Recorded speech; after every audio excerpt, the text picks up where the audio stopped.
those neighbors live in a very comfortable way of life.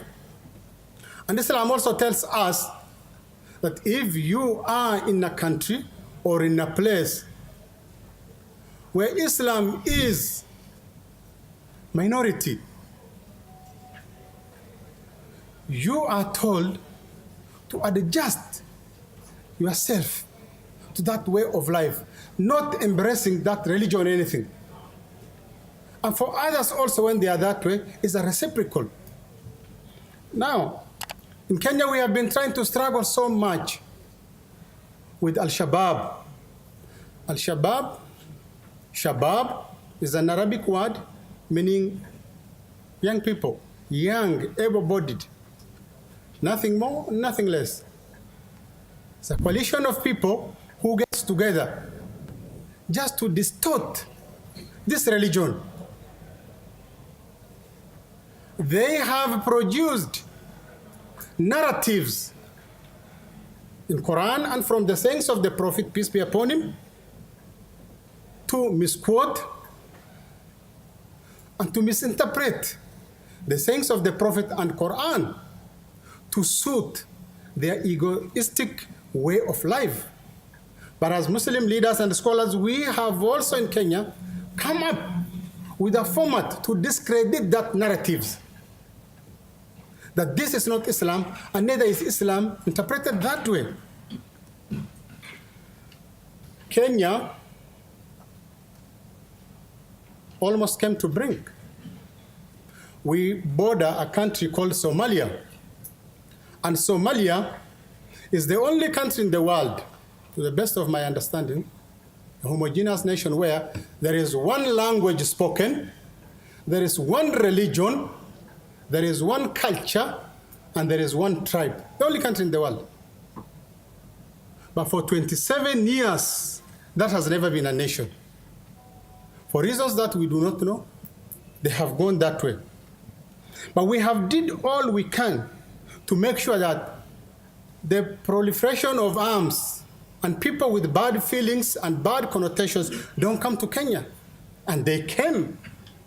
And they caused massive destructions. University students were killed, 140 of them, non-Muslims in Garissa. People are being called by names. If you are not Muslims, get out. If you are Muslims, go the other side.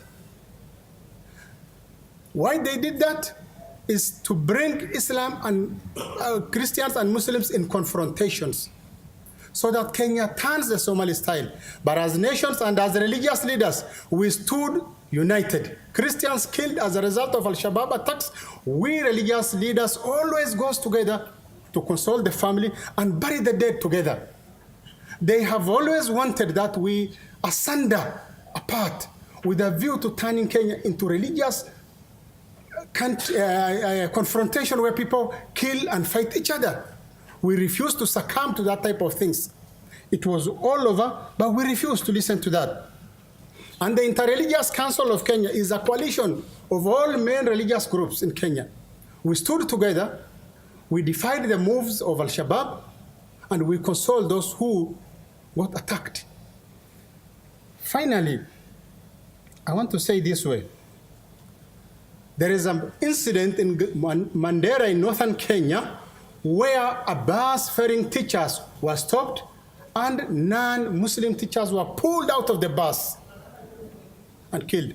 But one Muslim teacher came out and stood in support of one of the teachers, but he got killed in defense of those teachers.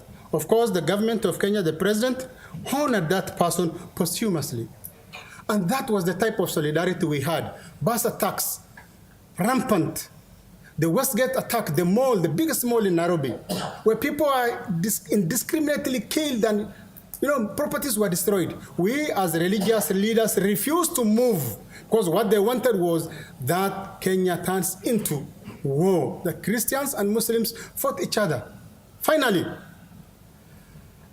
I was the chair of the Interreligious Council of Kenya, the longest serving chair for almost 12 years.